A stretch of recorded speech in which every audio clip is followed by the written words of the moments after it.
إن الحمد لله نحمده ونستعينه ونستغفره ونعوذ بالله من شرور أنفسنا ومن سيئات أعمالنا من يهده الله فلا مضل له ومن يضلله فلا هادي له وأشهد أن لا إله إلا الله وحده لا شريك له وأشهد أن محمدا عبده ورسوله أما بعد সমস্ত প্রশংসা সকল গুণগান সে আল্লাহ তাআলার জন্য, যিনি আমাদেরকে দীর্ঘ এক সপ্তাহ পরে এই জুমার দিনে উপস্থিত হওয়ার তৌফিক দান করেছেন। আলহামদুলিল্লাহ। তারপর পরই দুরুদ এবং সালাম বর্ষিত হোক তার প্রেরিত সর্বশেষ এবং সর্বশ্রেষ্ঠ রাসূল মুহাম্মদ ইবনে আবদুল্লাহর উপরে। সকলেই বলি সাল্লাল্লাহু আলাইহি ওয়াসাল্লাম।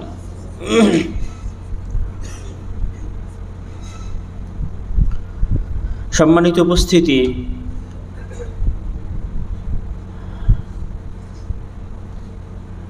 আজকে আমার সংক্ষিপ্ত জুমার খুতবার বিষয়বস্তু হচ্ছে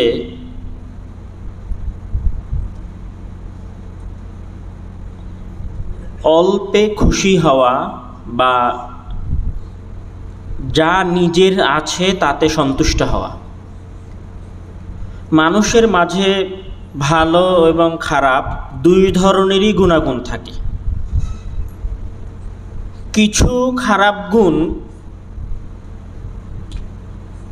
এত খারাপ হয় যে ওই একটা খারাপ গুণই একজন মানুষের পুরো জীবনকে ধ্বংস করে দেওয়ার জন্য যথেষ্ট। ঠিক তার বিপরীতে মানুষের মাঝে যে কিছু ভালো গুণ থাকে, এই ভালো গুণগুলোর মাঝে কিছু গুণ এরকম থাকে যার একটা দুইটা গুণই মানুষের জীবনকে জান্নাত বানিয়ে দিতে পারে। সেই ভালো গুণগুলোর একটা ভালো গুণ হচ্ছে অল্পে বা নিজের যা আছে সেটাতে সন্তুষ্ট হওয়া। কোনো মানুষ যখন নিজের যা আছে সেটাতে সন্তুষ্ট হওয়া শিখে যায়, তখন সেই মানুষের জীবন জান্নাতে রূপান্তরিত হয়। আমি উদাহরণ দিয়ে বুঝাই।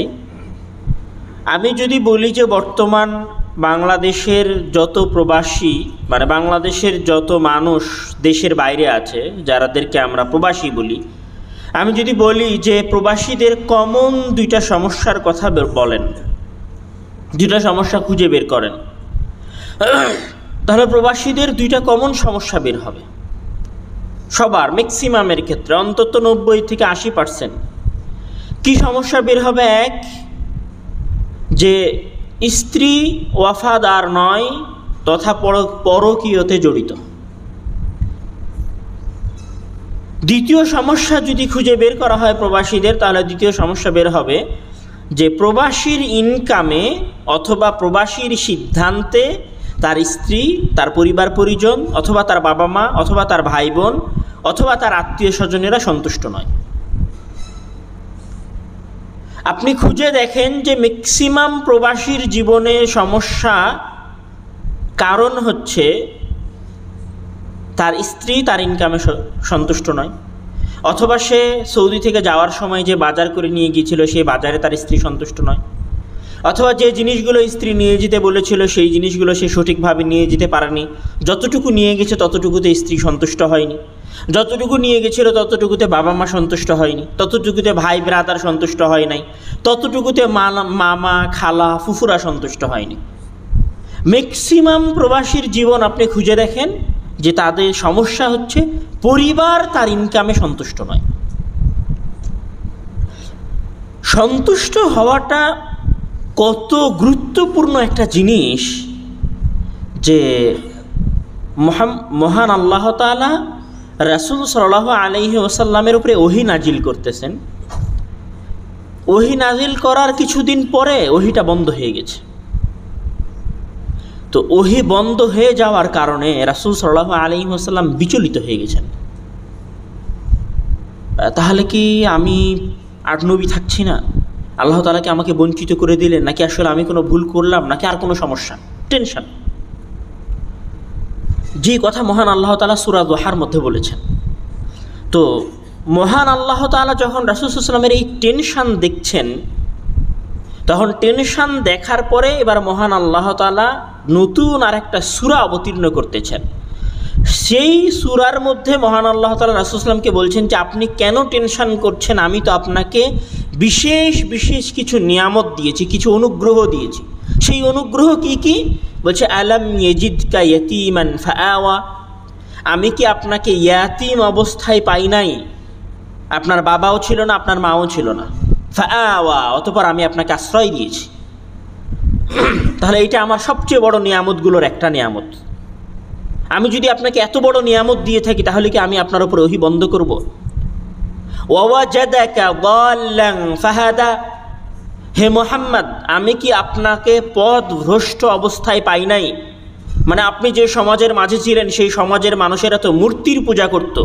ফাহাদা, তারপরে কি আমি আপনাকে পথ দেখাই নাই? এটা একটা বিশাল নিয়ামত। আশ্রয় না থাকার পরে আশ্রয় দেওয়াটা হচ্ছে সবচেয়ে বড় নিয়ামত। তারপরের নিয়ামত হচ্ছে হেদায়েত না থাকার পরে হেদায়েত দেওয়া। তারপরে কি, ওয়াজাদাকা আইলান ফাআগনা, আমি আপনাকে নিঃস্ব অবস্থায় পেয়েছিলাম। ফাআগনা, অতঃপর আমি আপনাকে সন্তুষ্টি দান করেছি, মানে আমি আপনাকে ধনী করে দিয়েছি। মানে আল্লাহ তাআলা সন্তুষ্টিটাকে কি বলছেন, যে আমি আপনাকে ধনী করে দিয়েছি।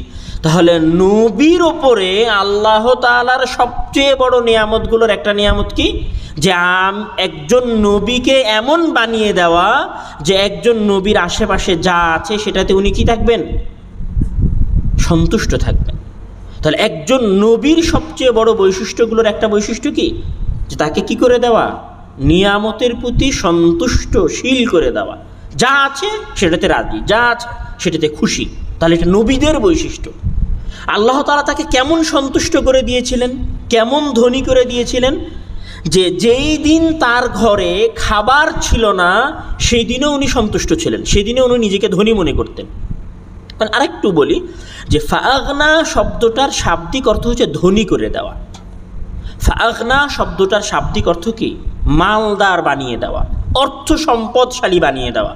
তো রাসূল সাল্লাল্লাহু আলাইহি ওয়াসাল্লাম কি তার জীবনের সবসময় অর্থ সম্পদশালী ছিলেন? যখন খাদিজা রাদিয়াল্লাহু তাআলা আনহা ওনার সাথে ছিলেন তখন উনি ধনী ছিলেন, অনেক টাকা পয়সা ওনার ছিল। কিন্তু তার বিপরীতে যখন আয়েশা রাদিয়াল্লাহু তাআলা আনহা ওনার সাথে ছিলেন, তখন আয়েশা রাদিয়াল্লাহু তাআলা আনহা বলছেন যে মা শাবিআ আলু মুহাম্মাদিন মিন খুবজি বুররিন সালাসাতা আইয়ামিন মুতাতাবিআহ। বুখারী মুসলিমের হাদিস, যে আয়েশা রাদিয়াল্লাহু তাআলা আনহা বলছেন যে মুহাম্মদের পরিবার লাগাতার 3 দিন গমের আটার রুটি খাইতে পারে নাই। তাহলে মুহাম্মদ সাল্লাল্লাহু আলাইহি ওয়াসাল্লাম কি ছিলেন, গরিবও ছিলেন একটা সময়। রাসূল আয়েশা রাদিয়াল্লাহু তাআলার আরেকটা হাদিসে আয়েশা রাদিয়াল্লাহু তাআলা আনহা বলছেন যে কানা ইয়ামুরুল হিলালু সুম্মাল হিলালু সুম্মাল হিলালু আই সালাসাতু আহিল্লাহ ফি শাহরাইন ওয়া মা উকিদা ফি বাইতি রাসূলিল্লাহ সাল্লাল্লাহু আলাইহি ওয়াসাল্লাম নারুন। যে এক চাঁদ পার হয়ে গেছে, তারপরে আরেক চাঁদ পার হয়ে গেছে, তারপরে আরেক চাঁদ পার হয়ে গেছে, অর্থাৎ 3 চাঁদ, মানে প্রায় 2 মাস রাসূল সাল্লাল্লাহু আলাইহি ওয়াসাল্লামের বাসায় পার হয়ে গেছে যে রাসূলের বাড়িতে কি জ্বালানো হয়নি, চুলা জ্বালানো হয়নি। তাহলে আপনারা কি খেয়ে পার করেছেন জিজ্ঞাসা করা হচ্ছে। মা কানা ইউঈশুকুম, আপনারা কিভাবে জীবিকা নির্বাহ করেছেন? ক্বালা আত-তামার ওয়াল মা, খেজুর আর পানি, কোনো রকম জীবন অতিবাহিত করা হয়েছে। তাহলে আল্লাহ যে বললেন যে আমি মুহাম্মদকে ধনী করেছি, তাহলে ধনী করার মানেটা কি? রাসূল সাল্লাল্লাহু আলাইহি ওয়াসাল্লামের আরেকটা হাদিস যেটা আবু হুরায়রা রাদিয়াল্লাহু তাআলা বর্ণনা করছেন যে খরাজা রাসূলুল্লাহ সাল্লাল্লাহু আলাইহি ওয়াসাল্লাম যাতা ইয়াউমিন فإذا هو بأبي بكر وعمر فقال ما أخرجكما من بيوتكما هذه الساعة؟ قال الجوع يا رسول الله. قال أنا والذي نفسي بيده لأخرجني الذي أخرجكما. রাসূল সাল্লাল্লাহু আলাইহি ওয়াসাল্লাম একদিন তার বাসা থেকে বের হলেন, একদম দুপুর বেলা, তপ্ত দুপুরের মধ্যে বের হয়েছে। তো বের হয়েই উনি বাসা থেকে বের হয়ে দেখছেন আবু বকর আর ওমর, 2 জন শ্রেষ্ঠ মানুষ, তারাও বাইরে তপ্ত দুপুরে। তো রাসূল সাল্লাল্লাহু তাদেরকে জিজ্ঞাসা করছেন যে মা আখরাজাকুমা ফি হাদিহি সাআ, আজীব বিষয়, দুপুরবেলা তোমরা কেন বাসা থেকে বের হয়ে এসেছো? তখন আবু বকর আর ওমর বলছে আল জু, আমাদেরকে ক্ষুধা বের করে নিয়ে এসেছে বাসা থেকে। তখন রাসূল সাল্লাল্লাহু আলাইহি ওয়াসাল্লাম বলছেন আনা ওয়াল্লাযী নাফসি বিয়াদিহি, আমার আত্মা যার হাতে আছে আমি তার শপথ করে বলছি, লা আখরাজানিল্লাযী আখরাজাকুমা, তোমাদেরকে যেই ক্ষুধা বাসা থেকে বের করে নিয়ে এসেছে ওই ক্ষুধাও আমাকে বাসা থেকে বের করে নিয়ে এসেছে। রাসূল সাল্লাল্লাহু আলাইহি ওয়াসাল্লামের বাসায় 3 দিন লাগাতার খাওয়ার গমের রুটি নাই। রাসূল সাল্লাল্লাহু আলাইহি ওয়াসাল্লামের বাসায় লাগাতার 2 মাস চুলা জ্বালানো হয় নাই। রাসূল সাল্লাল্লাহু আলাইহি ওয়াসাল্লাম ক্ষুধার যন্ত্রণায় বাসা থেকে বের হয়েছেন। শুধু উনি নয়, ওনার 2 জন শ্রেষ্ঠ সাহাবী আবু বকর এবং ওমর বাসা থেকে বের হয়েছেন ক্ষুধার যন্ত্রণায়। তাহলে আল্লাহ তাআলা যে বললেন যে ফাআগনা, আমি তোমাকে ধনী বানিয়েছি, তাহলে ধনীর অর্থ কি? ধনীর অর্থ হচ্ছে যে ওই যে ক্ষুধার্ত অবস্থায় কোনো রকমে এক ঢোক পানি অথবা একটা খেজুরের ওপরে জীবন পার হচ্ছে, সময় পার হচ্ছে, দিন পার হচ্ছে, ওই একটা খেজুর খাওয়ার পরেও কি থাকা? সন্তুষ্ট থাকা। এটাই হচ্ছে ফাআগনা, আমি মুহাম্মদকে ধনী বানিয়েছি। ফাআগনা, এটাই হচ্ছে যে আমি আবু বকর এবং ওমরকে ধনী বানিয়েছি। এটাই ধনীর মূল রহস্য, যে আপনার যতটুকু আছে ততটুকুতে কি হওয়া? সন্তুষ্ট হওয়া। যেই দিন আপনি এবং আপনার পরিবার আপনার 740 রিয়াল অথবা 840 রিয়ালে সন্তুষ্ট হওয়া শিখে যাবেন, সেই দিন আপনার জীবন জান্নাত হয়ে যাবে। যেই দিন আপনার স্ত্রী আপনাকে 2টা শ্যাম্পুর বোতল নিয়ে যেতে বলেছিল কিন্তু আপনি একটা শ্যাম্পুর বোতল নিয়ে গেছেন, আপনার স্ত্রী আপনার একটা শ্যাম্পুর বোতলে সন্তুষ্ট হবে যেই দিন, সেই দিন আপনার জীবন জান্নাত হবে। এই জন্য সন্তুষ্ট হওয়া সবার আগে শিখতে হবে। সন্তুষ্ট হওয়া কত বড় গুণ দেখেন, যে আল্লাহ তাআলা তার শ্রেষ্ঠ পরহেজগার বান্দাদেরকে সন্তুষ্টিময় জিন্দেগি দান করেন। মহান আল্লাহ তাআলা বলছেন যে মান আমিলা সালিহান মিন যাকারিন আও উনসা ওয়া হুয়া মুমিনুন ফালানুহইয়ান্নাহু হায়াতান তাইয়্যিবা ওয়া লানুজজিয়ান্নাহুম আজরাহুম বিআহসানি মা কানু ইয়ামালুন। বলছে মান আমিলা সালিহান, যে ব্যক্তি সৎ কাজ করে, মিন যাকারিন আও উনসা, নারী হোক অথবা পুরুষ হোক, ওয়া হুয়া মুমিন, কি অবস্থায় সৎ কাজ করে? সৎ কাজ করা মানে কি? ভালো কাজ করা। ভালো কাজ করা মানে কি? সালাত, সিয়াম, হজ, যাকাত, দান, খয়রাত, সাদাকা যা আছে সব ভালো কাজ করা। বলছে আমার যখন কোনো বান্দা ভালো কাজ করে মুমিন অবস্থায়, তা আমি তাকে 2টা প্রতিদান দিই। প্রথম প্রতিদান কি? প্রথম প্রতিদান জান্নাত না, ফালানুহইয়ান্নাহু হায়াতান তাইয়্যিবা, আমি তাকে জান্নাত দেওয়ার আগেও আর একটা জিনিস দেই, সেটা কি? হায়াতান তাইয়্যিবা, একটা পবিত্র জীবন দেই। পবিত্র জীবন কি? সকল আইম্মায়ে কেরাম এই হায়াতান তাইয়্যিবার ব্যাখ্যা করেছেন, ইবনে কাসির রাহিমাহুল্লাহ থেকে নিয়ে শুরু করে সবাই, যেখানে হায়াতান তাইয়্যিবা দ্বারা উদ্দেশ্য হচ্ছে এমন জীবন যেই জীবনে বান্দা সন্তুষ্ট থাকে, খুশি থাকে, রাজি থাকে, যা আছে 1 টাকা থাকলেও 1 টাকাতেই আলহামদুলিল্লাহ, 2 টাকা থাকলেও 2 টাকাতেও আলহামদুলিল্লাহ, 3 টাকা থাকলে 3 টাকাতেও আলহামদুলিল্লাহ। তাহলে আল্লাহ তাআলা তার ভালো কাজের প্রথম প্রতিদান বান্দাকে কি দেন?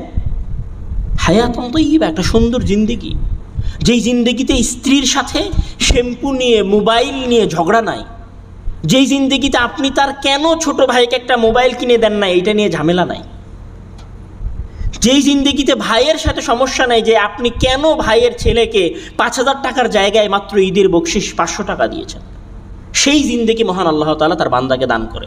তারপরে ওয়ালা নুজজিয়ান্নাহুম আজরাহুম বিআহসানি মা কানু ইয়ামালুন, তারপরে আল্লাহ তাআলা জান্নাত দেন। এই জন্য রাসূল সাল্লাল্লাহু আলাইহি ওয়াসাল্লাম কি বলছেন? যে দোয়া করতে হবে রব্বানা আতিনা ফিদ দুনিয়া হাসানা ওয়া ফিল আখিরাতি হাসানা।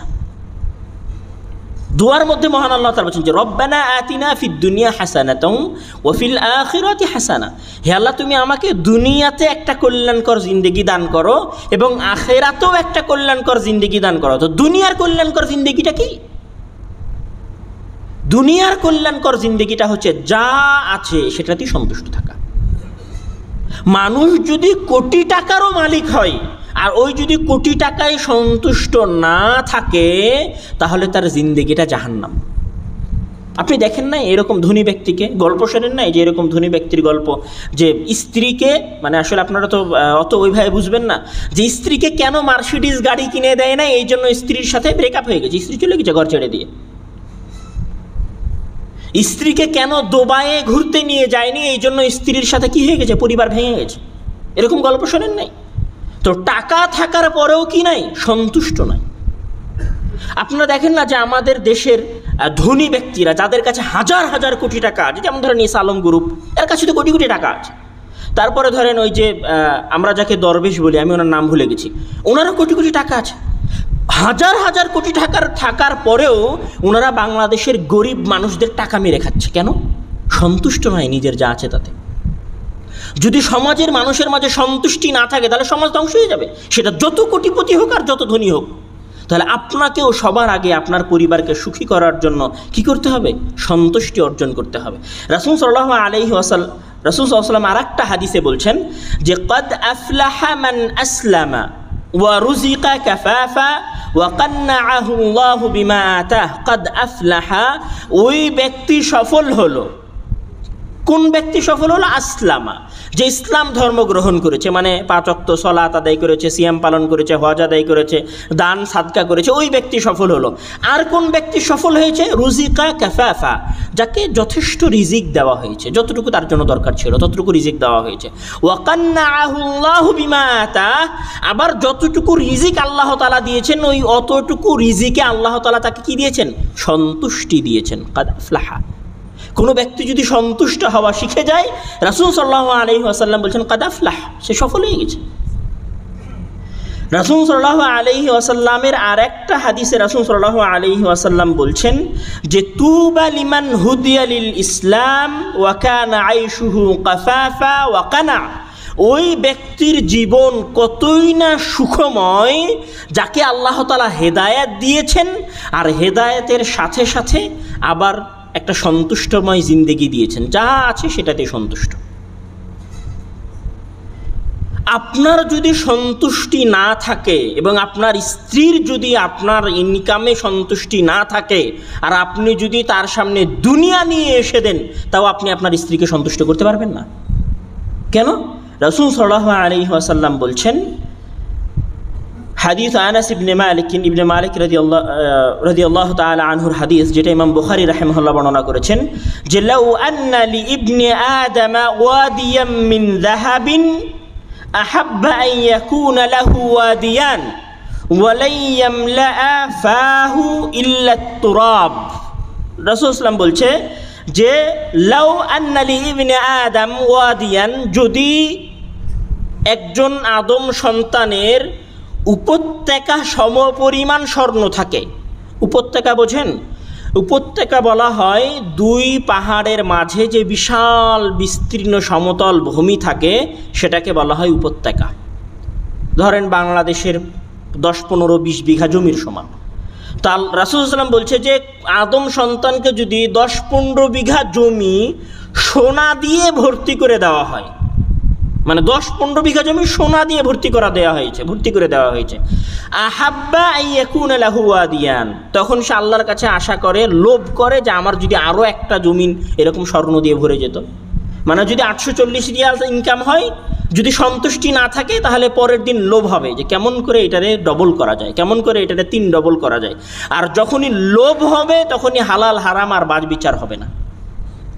যখনই সন্তুষ্টি থাকবে না তখনই বাসায় একটা কাপ্রিসের একটা সেট আছে, কিন্তু একটা সেটে আপনার স্ত্রী সন্তুষ্ট না, আপনারা বলতেছে আর একটা সেট আনতে হবে। বাসায় কম্বল আছে, তারপরে আপনার চাপ দিতেছে যে আর একটা নতুন কম্বল আনতে হবে। সন্তুষ্ট হতে পারবে না, একটা থাকলে আর একটা চাইবে। যদি আদম সন্তানের কি না থাকে, সন্তুষ্টি না থাকে, এই জন্য সন্তুষ্টিটা অনেক বেশি জরুরি। রাসূল সাল্লাল্লাহু আলাইহি ওয়াসাল্লাম বলছেন যে আদম সন্তান মারা যাওয়া পর্যন্ত সন্তুষ্ট হবে না, যে আলহাকুমুত তাকাসুর হাত্তা যুরতুমুল মাকাবির, মানে লোভ আদম সন্তানকে টানতে থাকবে, মৃত্যু পর্যন্ত আদম সন্তানের লোভ থাকবে, যতক্ষণ না হাত্তা যুরতুমুল মাকাবির, যতক্ষণ না আদম সন্তান কবর দেখে। তাহলে আপনি যদি মনে করেন যে আপনি আপনার স্ত্রীকে একটা মোবাইলের জায়গায় 2টা মোবাইল দিয়ে সন্তুষ্ট করবেন, একটা কানের রিংয়ের জায়গায় 2টা রিং দিয়ে সন্তুষ্ট করবেন, 1 ভরির জায়গায় 10 ভরি স্বর্ণ দিয়ে সন্তুষ্ট করবেন না, পারবেন না, আপনি হবে না। দেখেন, আপনি তো আসার পর থেকে আপনার পরিবারের চাহিদা পূরণ করতেছেন। চাহিদা পূরণ হয়েছে? আপনার জীবনের 15 বছর পার হয়ে গেছে, 20 বছর পার হয়ে গেছে, আপনার পরিবারের চাহিদা শেষ হয় নাই। কেননা আপনিও তাকে চাহিদা চাওয়া শিখিয়েছেন। যখন সে একটু মন খারাপ করেছে তখন আপনি তারে কল দিয়ে বলেছেন, সমস্যা নেই, আগামীবার আসার সময় তোমার জন্য কানের 2টা দুল কিনে নিয়ে আসবো। আপনি নিজে তাকে প্রবৃত্তির মধ্যে, লোভের মধ্যে ফেলে দেওয়া শুরু করেছেন। আপনার স্ত্রীর সাথে আপনার একটা ঝামেলা হয়েছে, ঠিক আছে, সমস্যা নেই, গত মাসে তোমার 5,000 টাকা হাদিয়া দিয়েছি না, গোপনে গোপনে আমার আম্মাকে না জানায় আগামী মাসে তোমারে আমি 10,000 টাকা পাঠাবো তোমার মোবাইলে বিকাশ করে, আমার আম্মাকেও জানাবো না। পারবেন না। কবে শুরু করেছেন পরিবারকে টাকা দেওয়া, শেষ হয়েছে এখন পর্যন্ত? শেষ হয় না, হবে না কোনো দিন। কেননা কারোর মাঝে তো যা আছে সেটাতে সন্তুষ্ট হও নাই। আপনি তো সারাদিন খাটতেছেন, দিন রাত 24 ঘন্টা, আপনার তো আর নিজের আরামের খেয়াল নাই। আপনি দিন রাত 24 ঘন্টা খাটতেছেন, আর আপনার পরিবার আপনার কাছে শুধু চেয়েই যাচ্ছে। আর আপনিও কি ভাবছেন, একটার পরে আরেকটা দিব তাহলে মনে হয় শেষ হবে, তারপরে আরেকটা দিব তারপরে মনে হয় শেষ হবে। প্রথমে আসার পরে ভেবেছিলেন যে 5 বছরের মাথায় চলে যাব, 5 বছরের জায়গায় 10 বছর হয়ে গেছে, যাওয়া হয় নাই। ভাবতেছেন আগামী বছর চলে যাবো, আগামী বছর না, আরও 1 বছর না, আরও 1 বছর না, আরও 2 বছরে চলছে। প্রবাসীরা এভাবেই বছর আছে। যে সমস্ত ইয়াং ছেলেগুলো নতুন এসেছে, ওদের কাছে গল্প শোনেন, ওরা মনে মনে ওরা বলবে যে ভাই 3 বছর পরে চলে যাবো, 3 বছরের বেশি থাকবো না, যেতে পারে না 3 বছর পরে, আর পারবে না। এই জন্য পরিবারকে এবং নিজেকে সবার আগে যে জিনিসটা শিখতে হবে সেটা হচ্ছে কি, তুষ্টি, অল্পে সন্তুষ্ট হওয়া। যদি আপনি অল্পে সন্তুষ্ট না হতে পারেন এবং আপনার স্ত্রীকে শেখাতে না পারেন যে দেখো যা আছে তাতেই আলহামদুলিল্লাহ বলো, মোহাম্মদের বাসায় তো 2 মাস চুলা জ্বলে নাই, তোমার বাসায় তো চুলা জ্বলতেছে, কেন সন্তুষ্ট হচ্ছ না? আলহামদুলিল্লাহ বলো। মোহাম্মদ তো লাগাতার 3 দিন রুটি খায় নাই, আমি তো তোমাকে সপ্তাহে 2 দিন গরুর গোস্ত খাওয়াচ্ছি, একদিন মাছ খাওয়াচ্ছি, একদিন মুরগির গোস্ত খাওয়াচ্ছি, কেন সন্তুষ্ট হবা না? আলহামদুলিল্লাহ বলো, তুমি বাধ্য আলহামদুলিল্লাহ বলতে। সন্তুষ্ট হওয়া শিখান স্ত্রীকে, না হলে জিন্দেগি শেষ হয়ে যাবে, এখানে মরে যাবেন, স্ত্রী এবং পরিবারকে সন্তুষ্ট করতে পারবেন না। কবরে চলে যাবেন সৌদিতেই, আপনার পরিবার সন্তুষ্ট হবে না। পরিবার মনে মনে বলবে, ইস আর যদি 2 বছর বাঁচত তাহলে বাড়ির কাজটা সম্পূর্ণ হয়ে যেত, বাড়িটা দোতলা হতো। শুনেন, আমি কমন রিয়াল ডায়লগ বলছি। আফসোস করতেছে যে ছেলে, যদি ছেলেটা আমার 2 বছর পরে মারা যেত তাহলে আমার সব ঋণ শোধ হয়ে যেত। আজীব চাহিদা, আপনি চাহিদা পূরণ করতে পারবেন না। এই জন্য রাসূল সাল্লাল্লাহু আলাইহি ওয়াসাল্লাম কি বলছেন, যে লা ইন শাকারতুম লা আযীদান্নাকুম ওয়া ইন্না আযাবি লাশাদীদ। লা ইন শাকারতুম, যদি তোমরা শুকরিয়া আদায় করো তাহলে আমি তোমাদেরকে বেশি করে দিব, আর যদি শুকরিয়া আদায় না করো, ইন্না আযাবি লাশাদীদ, আমি শাস্তি দিব তোমাদেরকে। কি শাস্তি? শাস্তিটা কি? শাস্তিটা হচ্ছে যে রাতের বেলা শুক্রবার দুপুরে গোস্ত দিয়ে ভাত খেয়েছেন, রাতে গোস্ত দিয়ে ভাত খেয়েছেন, তারপরেও বিছানায় যাওয়ার পরে মনে হচ্ছে যে আপনার স্ত্রী মনে মনে ভাবতেছে আমার খালাতো বোনের বাসায় 2 সেট কাপ্রিস আছে, আমার বাসায় 2 সেট কাপ্রিস নাই। আযাব, হাদি আযাব, এটা শাস্তি। আপনি শুক্রবারে গোস্ত দিয়ে ভাত খেয়েছেন, কিন্তু সন্ধ্যার সময় আপনার স্ত্রী আপনারে কল দিয়ে বলতেছে যে আগামী মাসে এত টাকা লাগবে। আপনি চিন্তায় পড়ে গেলেন যে এত টাকা আমি কেমন করে ম্যানেজ করবো? হাদা আযাব, এটা শাস্তি। এই শাস্তি কেন এসেছে? শুকরিয়া আদায় করেন নাই তাই, আপনার স্ত্রী শুকরিয়া আদায় করেন নাই তাই। এবং এই আযাব আল্লাহ তাআলা কি বলছেন, যে ইন্না আযাবি লাশাদীদ, আর আমার আযাব হচ্ছে ভয়ঙ্কর কঠিন। কঠিন আযাব না, জিন্দেগিটাকে আযাব মনে হয় না, শাস্তি মনে হয় না। সবাই বলেন না কথায় কথায় প্যারার মধ্যে আছে, প্যারার মধ্যে তো আল্লাহ তাআলা আপনাকে রেখেছে, কেননা আপনিও শুকরিয়া আদায় করেন না, আপনার স্ত্রীও শুকরিয়া আদায় করে না, 2 জন মিলে জিন্দেগিরে প্যারার মধ্যে নিয়ে এসেছেন। শুকরিয়া আদায় করা শুরু করেন, জীবনের সকল কষ্ট শেষ হয়ে যাবে। তাহলে শুকরিয়া আদায় করা শুরু করাটা হচ্ছে অল্প তুষ্ট হয়ে যাওয়া, সন্তুষ্ট হওয়ার প্রথম ধাপ। সন্তুষ্ট হওয়ার দ্বিতীয় জিনিস কি? সন্তুষ্ট হওয়ার দ্বিতীয় জিনিস হচ্ছে অন্যের সম্পদের দিকে তাকানো যাবে না। এটা আমি বলছি না, আল্লাহ তাআলা বলছে। আজীব বিষয়, আল্লাহ তাআলা আপনাদের পরিবারের অবস্থা জানে, ওই জন্য উনি মুহাম্মাদের উপরে ওই আয়াত নাজিল করেছে। সেই আয়াত কি বলছে? মহান আল্লাহ তাআলা বলছেন যে ওয়ালা তামুদ্দান্না আইনাইকা ইলা মা মাত্তা'না বিহি আজওয়াজাম মিনহুম জাহরাতাল হায়াতিদ দুনিয়া লানাফতিনাহুম ফীহি ওয়া রিজকু রাব্বিকা খায়রুন ওয়া আবকা। আল্লাহ তাআলা বলছেন যে লা তামুদ্দান্না আইনাইকা, হে আমার বান্দা তুমি তোমার দুই চোখ দিও না। কোথায় দুই চোখ দিও না? তুমি যখন তোমার খালাতো ভাইয়ের বাসায় গেছো, যেই খালাতো ভাই ইতালিতে থাকে, আপনার স্ত্রীর কয়েক ভাই বোন, আপনি হচ্ছেন তারা কয়েক বোন, আপনি হচ্ছেন একজন জামাই যে থাকেন সৌদিতে, আপনার ইনকাম 840 রিয়াল, আর আপনার স্ত্রীর আর এক ভাই বা আর এক আত্মীয় থাকে ইতালিতে, তার মাসের ইনকাম 2 লাখ। তা আপনার স্ত্রী যখন আপনার ওই ভাইয়ের বাসায় গেছে, গিয়ে দেখে যে অনেক দামি বেড, অনেক দামি শোকেস, আপনার বাসার ফ্রিজটা ছোট, তার বাসার ফ্রিজটা হচ্ছে ডবল ডোরের বিশাল বড় ফ্রিজ, অনেক বেশি গোস্ত রাখা যায়। তা আপনার স্ত্রী বাসায় গিয়ে জিজ্ঞাসা করছে, ভাবি আপনার এটার দাম কত? ভাবি আপনার এই খাটের দাম কত? ভাবি আপনি তো এই দেশেই চমৎকার শাড়ি কিনেছেন, আপনার শাড়ি এটা বাস্তবতা, আমি বাস্তবতা বর্ণনা করছি। আপনার শাড়ির দাম কত? এটা দেখেছে, দেখার পরে কি তৈরি হয়েছে? লোভ তৈরি হয়েছে। তখন আল্লাহ তাআলা বলছেন যে লা তামুদ্দান্না আইনাইক, হে আদম সন্তান, হে ওই প্রবাসীর স্ত্রী, হে ওই প্রবাসী, তুমি তোমার স্ত্রীরে মানা করো যেন আরেকজনের সম্পদের দিকে না তাকায়। যদি তাকায় তাহলে কি হবে? আফসোস তৈরি হওয়া শুরু হবে। তাহলে অল্প তুষ্ট হওয়ার সর্বপ্রথম যে কাজটা বা দ্বিতীয় যে কাজটা বাস্তবায়ন করতে হবে, শুকরিয়া আদায়ের পরে দ্বিতীয় যে কাজটা বাস্তবায়ন করতে হবে, স্ত্রীকে বলে দিতে হবে যে আর একজনের বাসায় গেলে শোকেজে কয়টা সেট আছে সেটা দেখা যাবে না, শোকেজ কত বড় সেটা দেখা যাবে না, বাড়ি কত বিশাল, ভাবি আপনার বাড়ি তো অনেক বড়, না বলা যাবে না, তাকানো যাবে না ওই দিকে। যখনই তাকানো শুরু হবে আপনার উপরে চাপ আসা শুরু হবে। যখনই স্ত্রী খালাতো বোন, খালাতো ভাই, মামাতো বোনের বাসায় যাওয়া শুরু করবে আর তাদের আলিশান জিন্দেগি দেখা শুরু করবে, তখনই আপনাকে চাপ দেওয়া শুরু করবে। রাসূল সাল্লাল্লাহু আলাইহি ওয়াসাল্লাম আরও বলছেন, আরও একদম স্পষ্ট হাদিসে রাসূল সাল্লাম বলছেন, যেটা ইমাম তিরমিজি রাহিমাহুল্লাহ বর্ণনা করেছেন, বলছেন যে উনজুরু ইলা মান হুয়া আসফালা মিনকুম ওয়া লা তানজুরু ইলা মান হুয়া ফাওকাকুম ফাইন্নাহু আজদারু আল্লা তাজদারু নি'মাতাল্লাহি আলাইকুম। বলছে উনজুরু ইলা মান হুয়া আসফালা মিনকুম, যারা তোমাদের চাইতে কম ইনকাম করে তাদের দিকে তাকাও। রাসূল সাল্লাল্লাহু আলাইহি ওয়াসাল্লাম বলছেন, আপনার স্ত্রীকে বলেন যে গ্রামের ভেনালার দিকে তাকাও, ওই তো মাসে 4 শুক্রবারই গোস্ত খায় না, তুমি তো 4 শুক্রবার গোস্ত খাও, 4 সপ্তাহেই তো তোমার বাসায় মুরগি অথবা মাছ থাকেই গরুর গোস্তের সাথে। উনজুরু ইলা মান আসফালা মিনকুম, তোমাদের চাইতে যারা নিচে আছে তাদের দিকে তাকাও। ওয়ালা তানজুরু ইলা মান হুয়া ফাওকাকুম, যারা তোমাদের উপরে আছে তাদের দিকে তাকাও না। রাসূল সাল্লাল্লাহু আলাইহি ওয়াসাল্লাম নিষেধ করতেছে, আপনি নিষেধ করেন আপনার পরিবারে। আপনি যদি আপনার পরিবারের নিষেধ না করতে পারেন তাহলে জিন্দেগি জাহান্নাম হয়ে যাবে। আর তাকানোটাকে আল্লাহ তাআলা কিসের সাথে তুলনা দিয়েছেন? রাসূল এই তাকানোটাকে কিসের সাথে তুলনা দিয়েছেন? বলছেন লা তাজদারু নি'মাতাল্লাহি আলাইকুম, এই তাকানোটা হচ্ছে আল্লাহ তাআলার নিয়ামতের সাথে তুচ্ছ তাচ্ছিল্য করা। তাহলে আপনি আল্লাহ তাআলার নিয়ামতের সাথে তুচ্ছ তাচ্ছিল্য করবেন আর আল্লাহ তাআলা আপনাকে সুখে রাখবে? ইন্না আযাবি লাশাদীদ, জিন্দেগি আযাব হবে। সুতরাং আমি বক্তব্য সংক্ষেপ করে এসে আপনাদের সামনে যেটা বলতে চাই সেটা হচ্ছে যে আল্লাহ তাআলা আপনাকে যা দিয়েছেন সেটাতে নিজে সন্তুষ্ট থাকেন এবং স্ত্রীদেরকে সন্তুষ্ট থাকার জন্য বলেন। যদি সন্তুষ্ট না থাকতে পারে তাহলে জিন্দেগিতে সুখ আসবে না।